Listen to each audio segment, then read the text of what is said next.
Terakhir dokter ya. Kalau dokter Udi nggak jawab, nggak bisa jawab. Oh nggak ada. Nggak ya berarti dijawab Selatnas tahun depan. Oke.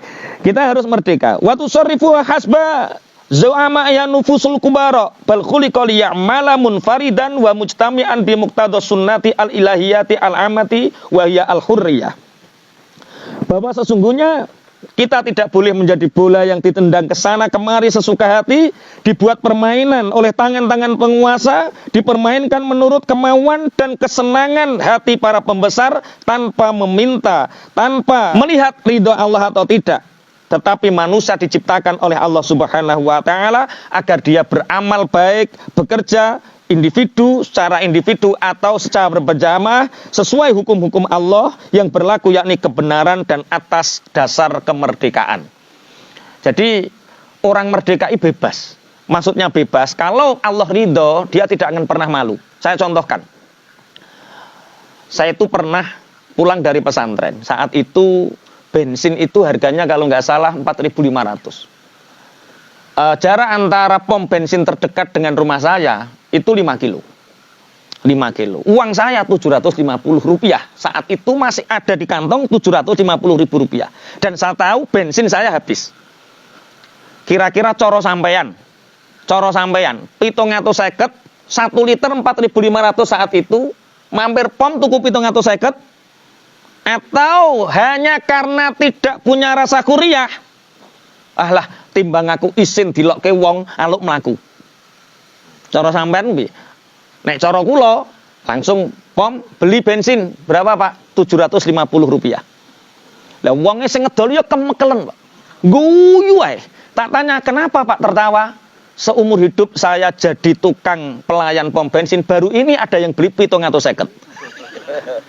Biasanya kan 1 liter 4.500. Ini 750. Sampean kok gak isin lah Mas? Loh, bagi saya yang penting halal Pak, kok adan isin barang. Nuruti isin melaku kene mayang kawis. 750 kan sampai rumah. Ya ini orang yang merdeka. Lah, sekarang ini banyak orang yang tidak merdeka secara individu sehingga dia lebih baik malu daripada neraka, Pak. Daripada dia harus lebih baik saya jalan kaki daripada saya malu. Banyak sekarang orang ini kelihatan kaya, akhirnya kan sengsara. Neraka. Hutang sana sini. Hutang bank sana, hutang bank sini. Akhirnya dia kelihatan kaya. Tapi sebenarnya kehormatannya terenggut. Kebebasannya terenggut. Ya lebih baik malulah. Nggawa motor elek-elek lak sing penting cash. Nggawa mobil elek-elek lak sing penting cash. Apa maneh nggawa abil api-api lak sing penting cash. Allahumma amin. 750. Coba teman-teman, misalkan begini, saya sampean tak tawari lah. Sampean tak kasih 2 pilihan. 1 tak kasih uang 1.000 rupiah yang terkena minyak wangi, sama uang 100.000 tapi kena telek pitik. Sampean kira-kira pilih mana? 1.000 yang terkena minyak wangi atau 1.000 kena telek pitik? Pengusaha ngene iki dokter.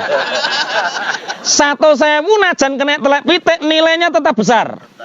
Ditukokno kerupuk masih dapat banyak. Dibelikan sate masih dapat banyak. 1.000 walaupun dikasih pencitraan minyak wangi 1.000 tetap 1.000.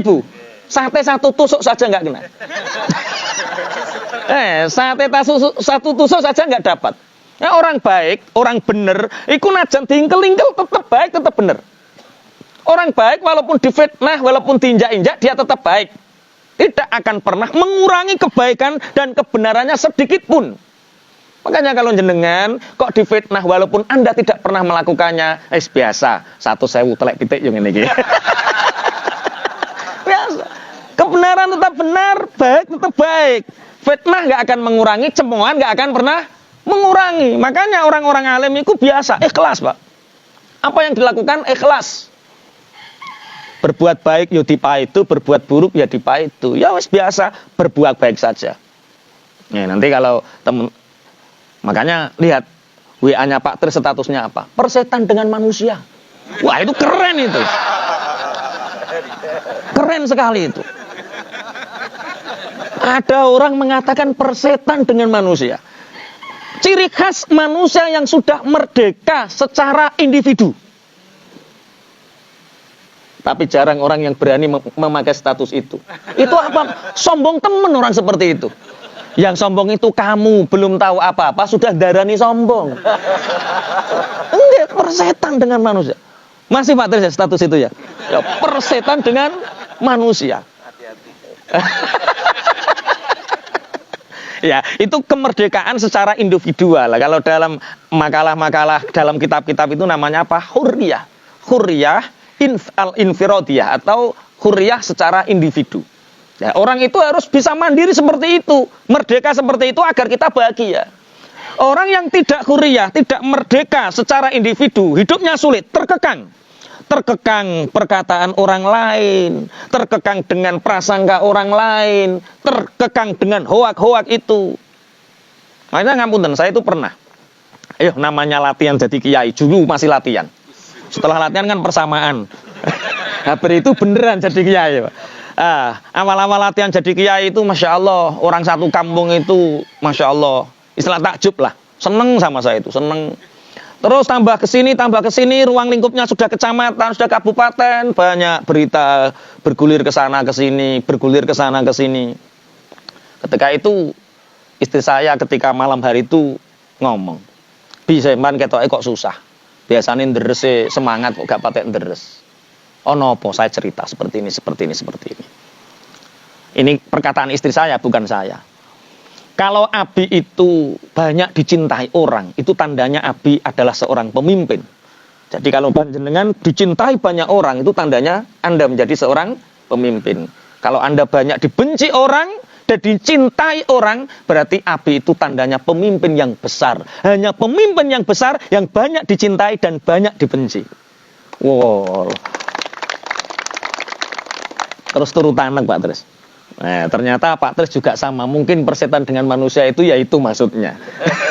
Tidak butuh pujian orang, tidak lelah ketika dihina orang. Selama yang kita lakukan adalah baik dan benar, itulah kita, orang yang merdeka. Pun Allahumma shalli ala Muhammad. Ala. Innal hurra la yakunu hurran illa idan tahabat nafsuhu wa tammat fiha malakatul iradah. Wa hadiya minal ilmi as-sahihi bihadhi ghairi qalil summa aqdama ala tahriri nafsihi min riki man yamlikuha bil quwati wal jabarut.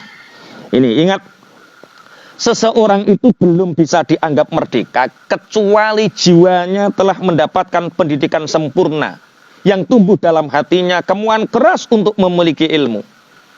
Tidak sedikit kemudian berani membebaskan diri dari cengkeraman dan kungkungan orang yang menguasainya dengan kekuatan dan paksaan. Barang siapa yang belum seperti itu, maka orang tersebut masih jauh dikatakan sebagai orang yang merdeka. Selama Anda berbuat masih karena kungkungan, berarti Anda belum merdeka. Selama Anda melakukan sesuatu, takut mengatakan yang hak, berarti Anda masih belum merdeka. Makanya untuk menjadi orang merdeka itu butuh satu karakter yang kuat, butuh prinsip yang kuat untuk menjadi orang merdeka ini. Makanya sering beberapa ini sama banyak orang yang ingin nyumbang pondok pesantren. Pesantren saya maksudnya, terutama yaitu orang-orang pejabat-pejabat tinggi datang ke pondok itu nyumbangnya besar-besar. Kalau 1 M itu kecil, 3 M itu kecil, 5 M itu kecil. Tapi sampai hari ini alhamdulillah dan selamanya mungkin saya tidak sanggup untuk menerimanya. Karena saya kiai, ditiru oleh santri. Kalau kiai itu nerima dari pejabat sedikit, 1 sampai 5 M sampai 10 M itu sedikit. Itu biasanya kiai langsung pelo, Pak. Pelo. Kalau pelo itu berarti merdeka tidak, Dok? Ya tidak, sakit. Dia hatinya meronta-ronta ingin kulil haqqa walau kana muron kulil haqqa wa yaqal. Wah, hadisnya hafal, Al-Qur'annya hafal, tapi karena sudah menerima ini pelo. Kalau pelo berarti kenapa pelo? Karena tidak sama. Hati, pikirannya tidak sama, anggota tubuh dan ruhnya tidak sama, jasad fisik dengan ruhnya enggak sama, sehingga pelo blondet. Ngomong apa-apa yo keliru, Pak. Pelo. Lah, itu kalau nerimanya kecil, kalau nerimanya besar, bisu. Makanya untuk menjadi orang yang hurriyah, menjadi orang yang merdeka, Masya Allah, itu butuh satu keberanian, butuh satu tekad, butuh satu prinsip yang kuat. Dan karakter itu kelihatannya ada di IIBF. Amin. Karakter itu ada di IIBF. Makanya ketika saya sering ditanya, di IIBF itu Ustadz dapat apa sih? Ya, dapat apa ya? Dapat pelajaran banyak, dapat ilmu banyak, dapat teman-teman banyak, dapat duren banyak ya. Entah kenapa teman-teman IIBF kok senengannya duren. Itu simbol apa saya nggak ngerti lah. Dolan yang Malang ya dikai duren. Neng Surabaya tiga duren, neng Dindit tiga duren. Ngapunten. Dan ini saya hanya ingin memberi istilahnya berbagilah bahwa karakter prinsip itu hal yang pokok. Masalah yang lain bisa dicari. Yang penting nasinya, lauknya bisa kemana-mana. Tapi nasi nutrisi yang masuk ke dalam tubuh ini betul-betul satu prinsip yang kuat. Bahwa membela kebenaran, membela kebaikan itu harus disertai dengan hurriyah atau kemerdekaan. Nah, kemerdekaan ini nanti akan bersinergi, akan tergabung, istilahnya sesuatu yang perenco-perenco, kemudian dirajut ulang. Ini saya sebut dengan namanya sunnah pergerakan. Yang kemarin teman-teman Lampung sudah minta ngaji karena sebagian ada yang tidak ikut, ya wis tak kei bocoran, tapi belum lengkap. Begini. Sunnah pergerakan itu satu sunnah yang akhir-akhir ini mulai ditinggalkan oleh para ulama dan para pengusaha. Jadi ada satu makom. Makom itu kedudukan kita ini berada di posisi mana? Satu, apakah kita sebagai ulama? Dua, apakah sebagai seorang pejabat, politikus? Tiga, apakah sebagai seorang pengusaha? Empat, apakah sebagai seorang rakyat biasa? Nah, beberapa makam ini kalau disinkronkan, misalkan Dr. Udi pengusaha. Kalau pengusaha ketemu ke pengusaha, ngumpul seperti ini, jadinya adalah proyek. Job proyek. Kerja apa ya? Temen ketemu temen, akhirnya pengusaha ketemu pengusaha, jadinya proyek. Penguasa ketemu penguasa, pejabat ketemu pejabat, politikus ketemu politikus, ketua partai ketemu ketua partai, yang terjadi adalah rembukan kekuasaan. Piye? Awakmu jadi gubernur, aku wakil ya. Lah piye nu carane piye, dil-dilane piye? Itu kalau politikus ketemu politikus. Yang dirembuk adalah kekuasaan. Kalau ustadz ketemu ustadz, kiai ketemu kiai, yang terjadi adalah majlis taklim atau majlis zikir. Piye? Buat kajian apa? Majlis taklim atau majlis zikir. Kalau kiai ketemu atau berteman dekat dengan politikus, Dr. Udi politikus, saya kiai, yang terjadi adalah dua hal. Satu, dakwah. Mungkin saya bisa dakwai politikus dari yang zalim menjadi yang soleh. Dakwah. Husnudzon dulu, dakwah dulu.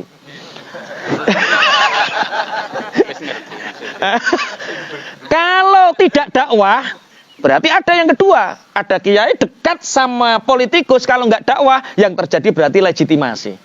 Oh, kiai ini ikut saya. Partainya ikut saya, nyoblosnya ikut saya, gerakannya ikut saya. Namanya legitimasi. Makanya ini pilihan berat bagi seorang kiai. Kalau nggak bisa dakwah, berarti dia siap untuk dilegitimasi. Kemudian, kiai ketemu pengusaha. Ini yang kita bahas. Kalau kiai ketemu pengusaha, yang terjadi adalah sunnah pergerakan. Banyak sunnah. Ada sunnah yang bersifat fisik, seperti nyukur brengos, ngingu jenggot, ngetoki kuku, itu sunnah secara fisik. Ada sunnah yang sifatnya teritorial zaman Nabi, seperti jubah. Karena Rasulullah berjubah, kita berjubah, hukumnya sunnah. Walaupun yang batik juga tidak boleh disalahkan. Karena jangan mentang-mentang Anda berjubah, terus yang batik salah. Karena itu sunnah teritorial. Seandainya Rasulullah hidupnya di Jawa, mungkin yang paling sunnah batik. Apalagi Pekalongan. Iya, banyak sekali sunnah. Atau sunnah yang bersifat ubudiyah, seperti sunnah qobliyah, sholat ba'diyah, puasa Senin Kemis. Itu sunnah ubudiyah. Ada satu yang dilupakan, namanya sunnah pergerakan.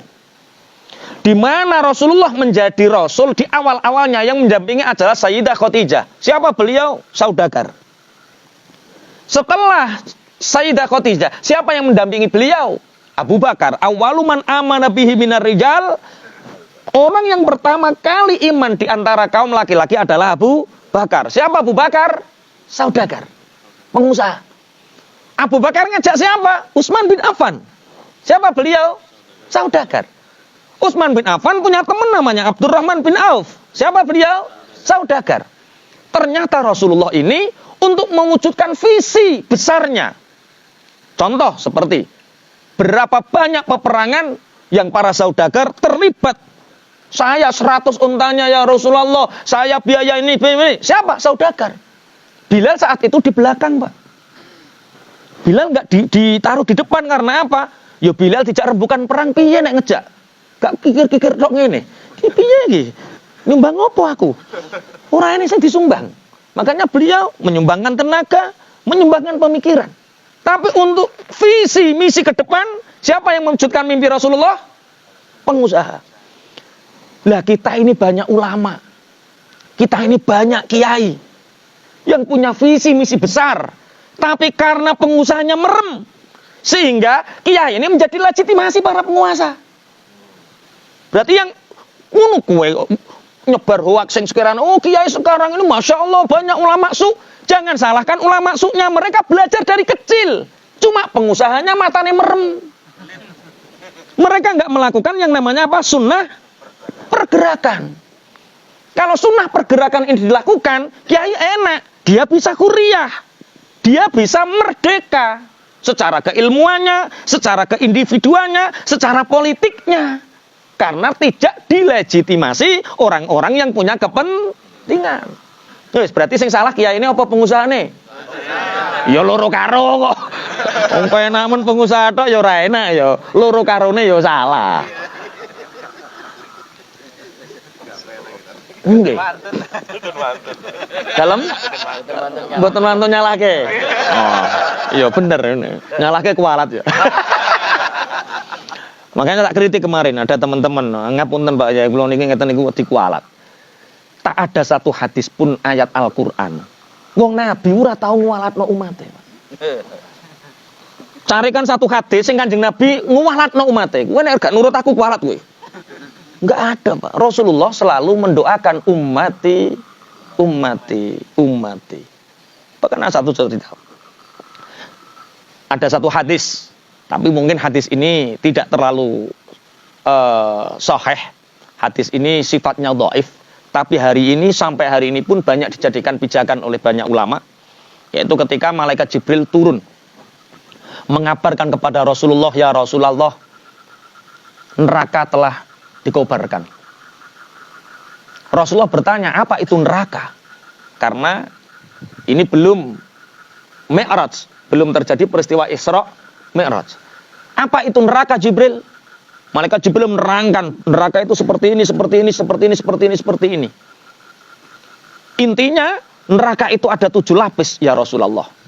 Ada 7 lapis. Lapis pertama itu untuk siapa? Disediakan untuk siapa, wahai Jibril? Jibril menjawab, ya Rasulullah, lapis pertama, neraka ini ditujukan untuk orang-orang munafik. Pada level paling pertama. Yang kedua untuk siapa? Yang kedua disediakan untuk orang-orang yang menyembah berhala. Yang ketiga disediakan untuk orang-orang yang menyembah matahari. Yang keempat, orang-orang yang ahlun nujum, orang-orang yang menyembah perbintangan. Yang kelima untuk orang Yahudi, yang keenam untuk orang Nasrani. Yang ketujuh untuk siapa, wahai Jibril? Malaikat Jibril tidak menjawab. Sampai Rasulullah bertanya lagi, yang ketujuh untuk siapa, wahai Jibril? Malaikat Jibril tidak menjawab. Yang ketujuh untuk siapa, malaikat Jibril? Rasulullah yang ketiga ini seakan-akan Rasulullah akan berpaling dan malaikat Jibril sangat takut kalau Rasulullah berpaling. Ini menunjukkan bahwa derajatnya Rasulullah jauh di atas malaikat Jibril. Karena takutnya Rasulullah berpaling ini, malaikat Jibril menjawab, yang ketujuh itu untuk umatmu ya Rasulullah. Yang ketujuh itu disediakan untuk umatmu yang melakukan dosa besar, yang sampai matinya dia belum bertobat kepada Allah. Saat itu Rasulullah langsung menangis. Rasulullah mengatakan, ummati. wahai umatku, wahai umatku, wahai umatku. Dalam tanda kutip, umatku yang melakukan dosa besar dan dia belum bertobat saat kematiannya. Saat itu Rasulullah langsung masuk kamar, ambil wudhu, sholat, dan sujud 3 hari, Pak. Rasulullah keluar hanya ngimami sholat jamaah, masuk lagi. Rasulullah tidak makan. Sampai wajahnya pucat karena menahan rasa takut memikirkan umatnya. Kemudian Rasulullah badannya kurus karena 3 hari tidak sempat makan karena memikirkan umatnya. Sehingga Sayyidah Aisyah ini khawatir apa yang terjadi dengan Rasulullah. Rasulullah selalu menyebut ummati, ummati. Akhirnya Sayyidah Aisyah ini menemui bapaknya yang bernama Abu Bakar. Ya bapakku, Rasulullah, apa yang terjadi dengan beliau? Akhirnya Abu Bakar mengetuk pintu. Assalamualaikum ya Rasulullah. Dijawab oleh Rasulullah dengan nada yang pelan tapi tidak dibukakan pintunya. Rasulullah bersujud kembali memintakan ampun untuk umatnya. Kemudian Abu Bakar mengetuk yang kedua kali sampai ketiga kali dijawab tapi tidak dibukakan pintunya. Abu Bakar ikut menangis. Apa yang terjadi dengan Rasulullah? Apa yang terjadi dengan umat Rasulullah? Ini awal kabar bahwa Allah mengobarkan neraka. Kemudian Abu Bakar ini bertemu dengan Umar bin Khattab. Umar bin Khattab melakukan yang sama dengan Abu Bakar, pulang juga dalam keadaan menangis, bertemulah dengan Salman Al-Farisi. Ketika bertemu dengan Salman Al-Farisi ini, Salman Al-Farisi tahu bahwa setiap Rasulullah rindu akan surga, maka Rasulullah itu ingin bertemu dengan Sayyidah Fatimah.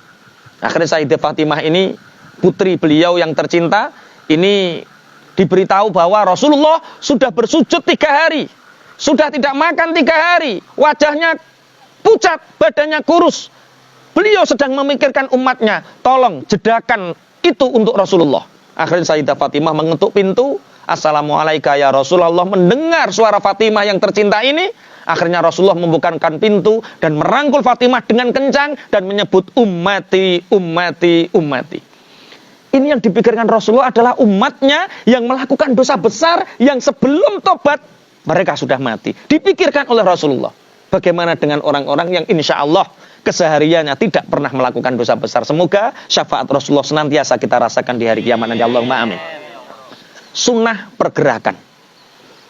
Siapa yang mewujudkan sunnah pergerakan ini? Yaitu ketika antara ulama dan para pengusaha. Makanya tolong sahabat-sahabat pejuang IBF ini nempelnya kalau di daerah tolong dengan ulama. Dibarengi dengan ulama. Akhir-akhir ini banyak sekali pengusaha yang ingin, ngapunten Dr. Udi. Misalkan satu begini. Banyak pengusaha sekarang buat rumah tahfidz. Itu baik-baik.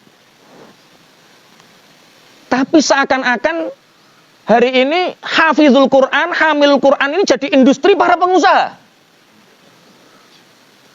Dan ini kalau tidak kita sinkronkan, ini terjadi istihza. Istihza itu artinya meremehkan para hafizul Quran yang merasa bahwa kita sebagai pengusaha menggaji mereka, Pak. Makanya sinergi itu artinya biarkan para ulama, para hafidz Quran itu, para muhaddis itu, para fuqaha itu, mereka dalam keadaan hurriyah, merdeka, tapi kita mensupport. Nah sekarang, Masya Allah, walaupun kita pengusaha, jangan sampai kadang-kadang sesuatu itu menjadi industri besar sehingga kita lupa akan akhirat. Ikut mau meneng baru ngono apa ora terakhir. Khusuk ngantuk. Nggih. Dan ini maksud saya artinya begini ya. Ulama dan pengusaha ini kalau bersinergi yang terjadi adalah sunnah pergerakan. Satu contoh yang kita lakukan. Di Bojonegoro itu ada kampung, dulu namanya itu kampung Kristen. Kemarin saya itu agak geger sama tim-tim Pemkab sana. Karena ada satu ustadz namanya Ustadz Husin. Itu diperintahkan oleh Kiai Langitan saat itu untuk berdakwah di sana. Dan sudah ada 3 kiai yang asalnya karena ini 100% itu asalnya orang Kristen. Makanya namanya Kuangen tapi menjadi kampung Kristen. Nah akhirnya salah satu ustadz ini keren. Kerennya itu dia kuat. Pak Tri sudah pernah ke rumahnya ya? Belum, tapi sudah tahu fotonya. Itu Masya Allah. Rumahnya itu kalau kita masuk, dia tidur di mana itu nggak tahu. Tidur di mana orang ini. Dapurnya jadi satu sama tempat tidurnya. kemudian maaf pitik ning gurine omah yo tunggal hanya, terus anaknya 2, tak tanya lagi ini nek sampean karo bojo piye, ya disirep Pak Yai. Saya bayangkan kok bisa-bisanya loh, yo kok duya Masya Allah, dibangunkan rumah juga nggak mau, alasannya. Dan alhamdulillah hari ini sudah 70% sampai 80% kampung ini menjadi kampung mu'alaf. Kampung mu'alaf. Tapi kampung mu'alaf ini di sana itu ada satu yayasan dari Salatiga, yayasan orang Nasrani yang di sana punya 40 hektar sawah. Siapa yang mu'alaf, maka garapan sawahnya ditarik. Siapa yang mu'alaf, garapan sawahnya ditarik. Nah ini akhirnya setiap rumah 4 mu'alaf, 1 masih Kristen, biar masih nggarap sawahnya. Ya, tugasnya sama Bapak Muhadi. Tapi alhamdulillah, sekarang bersinergi, sinerginya dengan pondok kita. Kita setiap 1 minggu ngirim 2 ustadz ke sana, 1 minggu 2 kali ngirim ustadz ke sana. Saya 1 bulan sekali ngisi orang-orang sepuh sana. Kemudian tim pesantren itu punya orang-orang yang kreatif, bisa kisah yang bagus. Akhirnya anak ini bina mu'alaf-mu'alafnya anak-anak yang kecil. Sampai ada berapa puluh anak orang Nasrani ikut Pak, mendengarkan ceritanya Abu Bakar. Ya orang Kristen, namanya yo Sarah, yo Renon Pak. Tapi agamanya apa Kak? Kristen. Loh kok ikut kisah teladan? Seneng.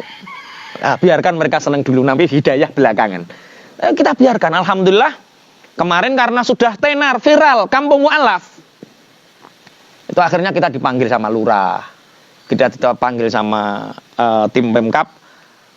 Kita nggak mau kampung ini jadikan kampung mu'alaf, karena ini kampung percontohan. Saya juga ngomong, saya nggak mau kampung ini namanya kampung Kristen, karena 75% sudah orang Muslim, mu'alaf, masa namanya masih kampung Kristen. Akhirnya geger, rame, sampai jam 2:30 selesai. Kampungnya tidak namanya kampung Kristen atau kampung mu'alaf, dinamakan kampung toleransi. Ya, cocok ya. Ya, sebab apa-apa lah. Yang penting 75% sudah mu'alaf. Nah, siapa yang mensupport? Ya, itulah teman-teman pengusaha. Pentingnya pengusaha itu mensupport. Kemarin alhamdulillah sapi 1 kita taruh di 2 kampung mu'alaf Bojonegoro. Di Desa Kolong sama Desa Wangen ini. Akhirnya 1 ditaruh di sana, 1 ditaruh di sini, kemudian sapi 3 masih di pondok. Karena ada 5, yang 2 kita kirim ke kampung mu'alaf. Mereka butuh seperti itu. Lah, kalau ini tidak ada pengusaha, siapa yang membackup visi misi besar ini? Ini yang saya sebut apa? Sunnah pergerakan. Oke, jenggot, ayo diingu, itu sunnah. Oke, jubah kita pakai saat sholat, itu sunnah.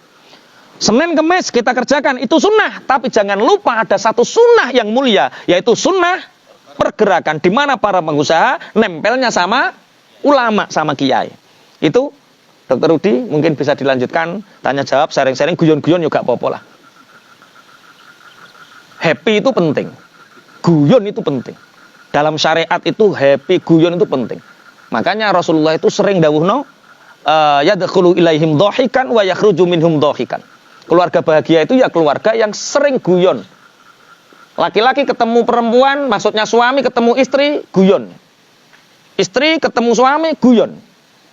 Anak-anak sama suami, anak-anak sama bapak, ibunya, guyon. Itu penting, dalam syariat ditekankan, guyon. Karena banyak suami bisa guyon sama teman-temannya, tapi nggak bisa guyon sama istrinya, Pak. Ngobrol neng perapatan, ngobrol neng warung, guyon sama temen-temennya, istrinya lewat, bongkoh bojoku liwat. Kalau majelis ada guyon seperti ini, majelis itu jangan kenceng-kenceng ya. Majelis kalau guyon seperti ini, yakin Pak, setan itu setruk. Orang setruk piye nyawang. Iku sing diguyu apa? Orang maksiat kok iso guyu. Kok mereka bahagia tanpa ada sebab yang mungkarot? Loh di sini nggak ada mungkarot. Iso bahagia guyu kemekelen ini. Cara setan kok setruk, yakin setruk ya. Wis kepengkel-pengkel ngaleh setan. Makanya tolong sesi tanya jawab selanjutnya atau sharing guyon nggak apa-apa. Yang penting istilahnya tidak keluar dari istilahnya kebenaran dan kebaikan. Itu dari kami cukup. Ihdinas siratal mustaqim. Assalamualaikum warahmatullahi wabarakatuh.